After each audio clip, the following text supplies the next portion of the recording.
आज मैं आप सभी को एक कहानी सुनाने जा रही हूँ। एक कहानी मुरारी गुप्ता की, मोगरी से। पुष्कर कस्बे में मदन किशोर की थू थू हो रही थी। समाज के लोगों ने उसके साथ उठना बैठना बंद कर दिया था। ऐसा बिल्कुल नहीं था कि पुष्कर में ये कोई पहली घटना हो, लेकिन उसके समाज में इस तरह का मामला पहली बार सामने आया था। मदन किशोर के चरित्र पर गहरा दाग जो लग गया था, लेकिन मदन किशोर इसके लिए खुद को पूरी तरह दोषी नहीं मान रहा था। पर कोई उसकी सफाई सुनने के लिए तैयार ही नहीं था। यहाँ तक कि उसकी पत्नी और तीनों बेटे भी उसकी बात पर भरोसा करने के लिए तैयार नहीं थे।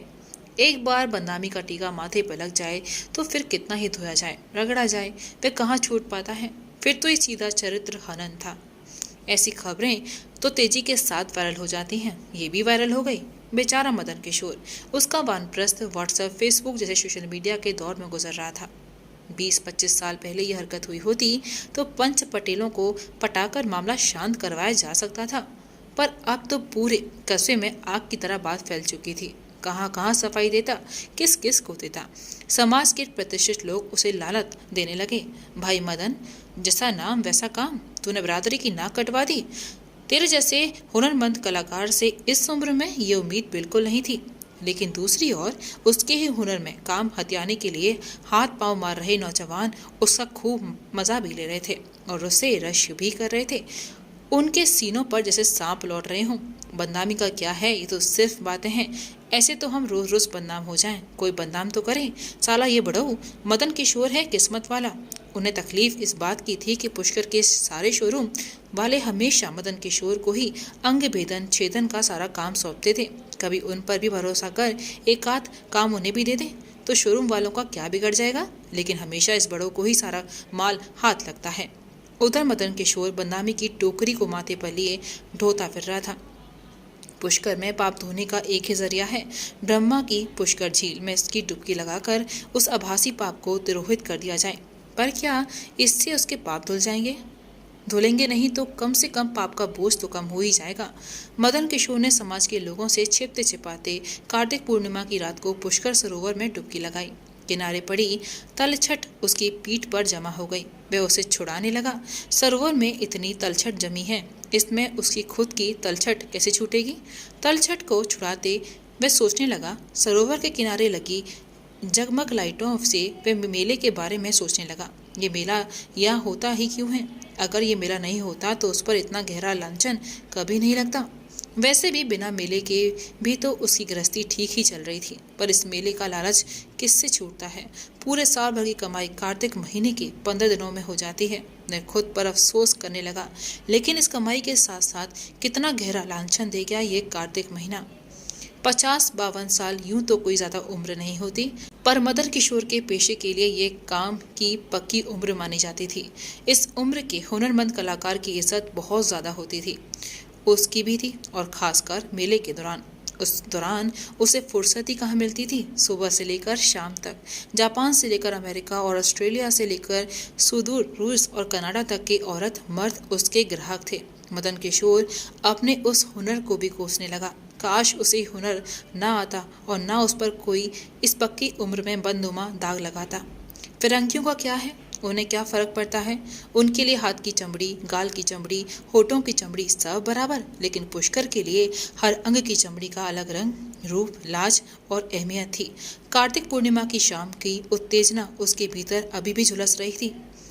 आग में दमकता चंद्रमा की शीतलता भी उसे ठंडक नहीं दे पा रही थी। उसने अपनी दोनों अंजुरियों में पानी भरकर चंद्रमा को अर्घ्य दिया और उस निर्वता में कल कल करता हुआ अंजुरियों का पानी झील की सतह से टकराने लगा। कल कल की ध्वनियां उनके कानों में गूंजने लगी। ऐसे ही वह आखिरी घंटी बजी थी वर्कशॉप के उस टेलीफोन की। शोरूम से वह आखिरी फोन था। बेल्जियम की झलियाना उसकी आखिरी ग्राहक थी। उसने तो शोरूम मालिक को मना कर दिया था कि पूर्णिमा की रात है और उसका उपवास भी शाम को कोई भी काम वह पुष्कर सरोवर में स्नान करने के बाद ही करेगा। परंतु शोरूम का मालिक भी तो जवान का पक्का था। एक बार उसने सलानी को हाँ बोल दिया तो फिर मदन किशोर का उससे इनकार करना मुश्किल था। उसे शोरूम मालिक पर भी गुस्सा आ रहा था। शोरूम का मालिक एक सलानी से 20,000 वसूलता था और उसे मिलते थे 5,000 रुपए। लेकिन उसके लिए यह रकम कम नहीं थी। 15 दिनों में वह अपनी गृहस्थी की साल भर की जरूरत पूरी करता था। पूरे पुष्कर में कितनी इज्जत थी उसकी, कितने नौजवान उसके पास आकर काम करना चाहते थे, लेकिन रिस्क कौन ले? उसे तो अपने बेटों पर भी भरोसा नहीं था, फिर दूसरे नौजवानों पर भरोसा कैसे किया जाए? कंचन और कामनी से तो ऋषि मुनि मौलवी और पादरी भी अछूते नहीं रहे। ये तो ब्रह्मा जी का आशीर्वाद था कि अभी तक उसका हाथ नहीं कांपा था। कस्बे के कितने ही नौजवानों ने इस काम में हाथ डालने की कोशिश की, लेकिन वे परदेसी सैलानियों का भरोसा जीतने में कामयाब नहीं हो सके थे। उनमें से ज्यादातर कच्चे निकले। तभी तो कस्बे के सभी शोरूम मालिकों का भरोसा सिर्फ मदन किशोर पर था, और वह भी तो कभी किसी शोरूम मालिक को मना नहीं कर पाता था। फिर फिरंगियों की खुली मानसिकता को वह कितनी अच्छी तरह समझने लगा था। यूं तो वह महज 8वीं पढ़ा था, लेकिन विदेशी सैलानियों की संगत से अंग्रेजी, फ्रेंच, जर्मन और स्पेनिश में अपने मतलब लायक बात करना सीख गया था। हिंदी तो उसे आती ही नहीं थी, और वैसे भी हिंदी का उसके काम में बहुत ज़्यादा इस्तेमाल भी नहीं होता था। उसके ज़्यादातर ग्राहक यूरोप और अमेरिका मुल्कों से होते थे। वह उन परदेसी युवतियों और महिलाओं की इच्छा शक्ति और हिम्मत देखकर दंग रह जाता था। वह सोचता था कि उसके तीनों बच्चे तो अंधेरी रातों की उपज हैं। उसने अपने निजी जीवन में कभी इस तरह सोचा ही नहीं था कि वह सोचता था कि पश्चिमी मुल्कों की औरतें और युवतियां अपने सतीत्व को लेकर कितने खुले दिमाग की हैं, और वह उसे अपने अस्तित्व के साथ जोड़ कर देखती हैं। मदन किशोर ने अंजुरी से पानी छोड़ते हुए आसमान में देखा। एकदम सुख नीला आसमान था, जैसे उस शाम उसकी वर्कशॉप के कमरे में फैली नीली रोशनी। शोरूम पर काम करने वाला लड़का बेल्जियम की उस युवती को वर्कशॉप के बाहर रिसेप्शन पर लगे सोफे पर छोड़कर चला गया था। उसने देखा कि 30-32 की साल की लग रही वह बेल्जियम की सलानी सलवार और कुर्ते में कितनी खूबसूरत लग रही है। एकदम अनछुई सी, बाईं आंख के ऊपर भूरी बाहों के किनारे, नाक का बायां नथुना और निचले भरे होठ में सोने की बालियां पिरोई हुई थी। उस्तादों ने बताया था कि अंगों में सोना पिरोने से दिमाग और जिस्म की मदकता और कामुकता बढ़ जाती है। बाहों, होठों, कानों और नाभि में सोना पिरोना उसके लिए कभी मुश्किल नहीं रहा, लेकिन भोगाली पिरोने में शुरुआत में वह डरता था। उस्तादों ने सिखाया था कि हाथ के सच्चे और लंगोट के पक्के रहोगे तो ना तो हाथ कांपेंगे और ना दिमाग। बस उसके बाद उसके हाथ कभी नहीं कांपे थे। उसने पर्दे हटाकर उस बेल्जियम की युवती इलियाना को हाथ के इशारे से भीतर बुलाया तो वह मुस्कुरा दी थी। मुस्कुराते ही उसके चेहरे के अंगों में पिरोहे सोने के आभूषण पूरे आकार में खिल उठे थे। उसे 20 आखिरी ग्राहक से मुक्त होकर पुष्कर सरोवर में स्नान के लिए निकलना था। उसने इलियाना से वह सोने की बाली ली जिसे उसने अपने लिए शोरूम पर पसंद की थी। सोने की बाली पर एक छोटा सा चमकीला नगीना था जो बाली की ताकत को 1.5 गुना कर देता था। उसने अपनी तर्जनी अंगुली और अंगूठे से इलियाना को रति भोग वाली पिरोई तो वह चीख उठी और मदन किशोर की दोनों कलाइयों को उसने कसकर पकड़ लिया। मदन किशोर के अब तक के पेशे में ये पहली बार हुआ था जब उसका हाथ कांप उठा।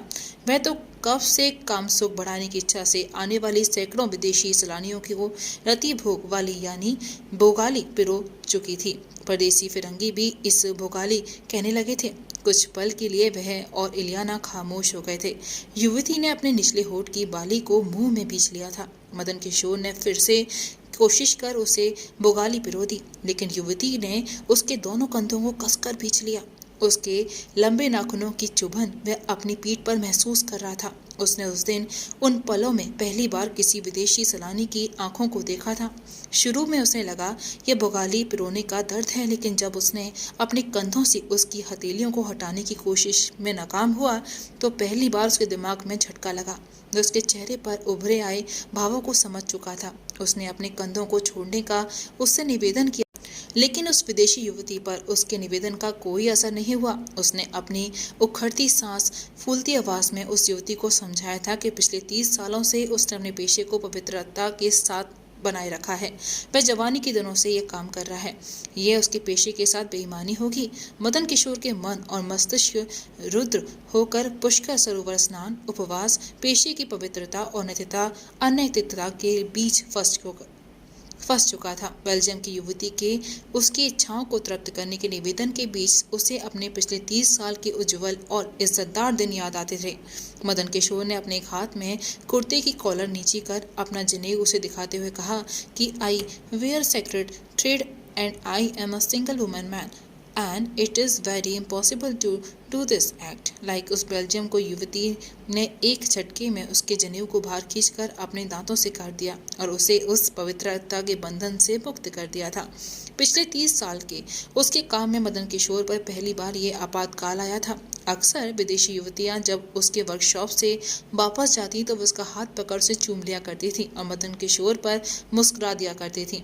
उसे स्पेनिश युवती लिंडा भी याद आ गई थी। कितनी कठोरता के साथ उसने लिंडा को इसी तरह के निवेदन को ठुकरा दिया था और वह कितनी नाराज होकर तरह तरह की स्पेनिश गालियां देती हुई निकल गई थी। पर उन पलों में वह इतना कमजोर कैसे हो गया था? उसका मन मस्तिष्क किसके वश में होकर पिघल गया था?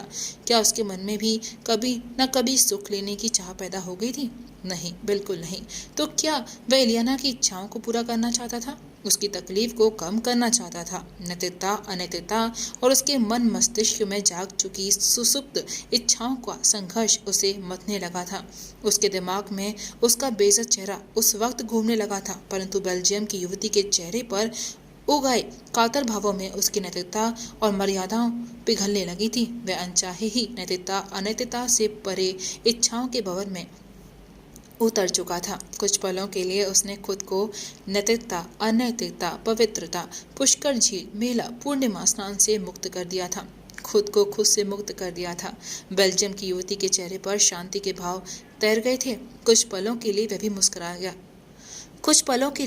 मुस्कुरा गया था। सुकून के सैकड़ों पल युवती के चेहरे पर ठहरे हुए थे। दोनों के बीच उम्र के 2 दशक के फासलों का दोनों ने पल भर में पार कर दिया था। वह मुस्कुराकर उसके गले से लिपट गई थी। मदन किशोर उन पलों से मुक्त होने की कोशिश कर ही रहा था कि शोरूम वाले का लड़का पर्दा हटाकर सीधा उसकी वर्कशॉप के उसी कमरे में पहुंच गया।